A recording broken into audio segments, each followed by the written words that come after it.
তো আজ হচ্ছে সানডে। আজকে অনেক সকালবেলায় ঘুম থেকে উঠেছিলাম, মানে ওই 8টা নাগাদ। উঠেই আমি রেডি হয়ে নিয়েছি, আর এখানে খাচ্ছি আমি চা, সাথে একটা রুটি আর বিস্কিট।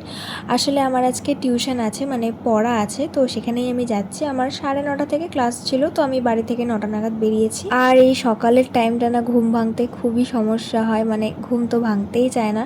তো যাই হোক, আমি ক্লাস করে ওই 11:30টার মধ্যে বাড়ি চলে এসেছিলাম। এসে আমার খুব খিদে পেয়েছিল। মা এখানে আমাকে একটা ডিম ভেজে দিয়েছে, আর আমি বসে বসে ফোন স্ক্রোল করছিলাম আর ডিম ভাজাটা খাচ্ছিলাম।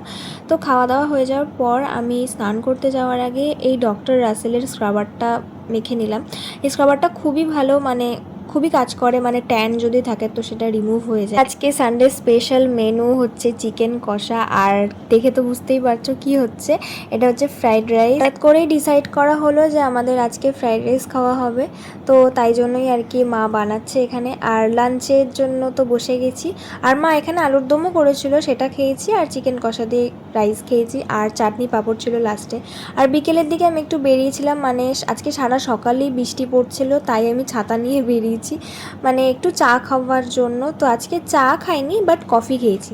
কফিটা মোটামুটি ভালোই ছিল, খারাপ ছিল না। তো কফিটা খেয়ে আমি বাড়ি চলে এসেছিলাম। বাড়িতে এসে আমি করে নিলাম ডিনার। তো আজকের মতো ভিডিওটা এই অবধি, দেখা হবে নেক্সট ব্লগে।